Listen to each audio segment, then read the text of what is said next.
লালমনিরহাটের পাটগ্রামের ধবলগুড়ি সীমান্তে বিএসএফের গুলিতে বাংলাদেশি নাগরিক আলী হোসেন নিহত হয়েছেন।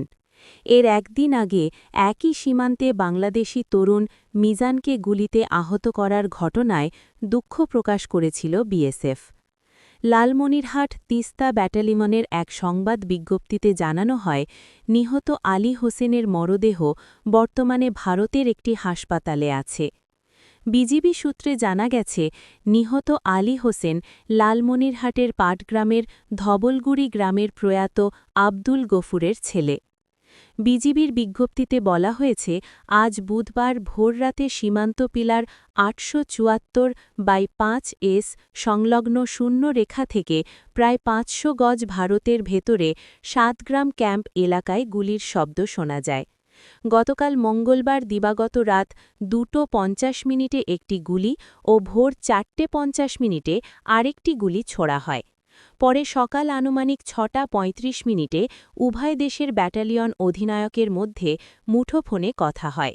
এ সময় বিএসএফের পক্ষ থেকে পাওয়া ভাষ্য অনুযায়ী জানা যায়, 7 থেকে 8 বাংলাদেশি নাগরিক ভারতীয় সীমান্তে তারা কাটার বেড়া কাটার উদ্দেশ্যে গেলে বিএসএফের সদস্যরা প্রথমে সতর্কতামূলক গুলি করেন।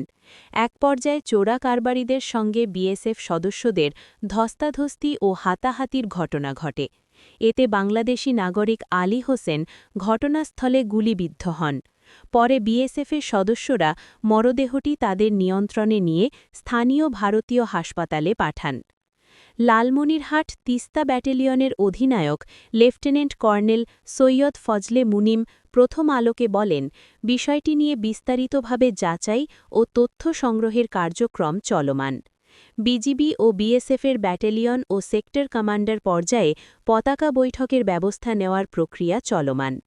এক প্রশ্নের জবাবে বিজিবির এই অধিনায়ক বলেন, গত সোমবার পাটগ্রামের ধবলসুতি সীমান্তে বিএসএফের গুলিতে বাংলাদেশি তরুণ মিজান আহত হওয়ার ঘটনায় প্রতিপক্ষ বিএসএফের পক্ষ থেকে দুঃখ প্রকাশ করে তাদের নিয়ম অনুযায়ী প্রয়োজনীয় ব্যবস্থা গ্রহণের প্রতিশ্রুতি দেওয়া হয়, যা আমাদের প্রেস বিজ্ঞপ্তি সূত্রে বাংলাদেশি গণমাধ্যমে গুরুত্ব দিয়ে প্রকাশ হয়।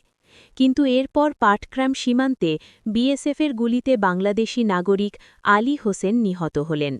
ঘটনাটি দুঃখজনক। তাকে গুলি না করে আটকের পর আইন অনুযায়ী পরবর্তী ব্যবস্থা গ্রহণ হলে ভালো হতো। বাংলাদেশের পক্ষ থেকে বিষয়টি পতাকা বৈঠকে উপস্থাপন করা হবে। আমরা সীমান্তে গুলি নয়, বিকল্প ব্যবস্থা চাই, শান্তিপূর্ণ সহাবস্থান চাই। পাশাপাশি উভয় দেশের নাগরিকদের সীমান্ত আইন মেনে চলতে আহ্বান জানাচ্ছি।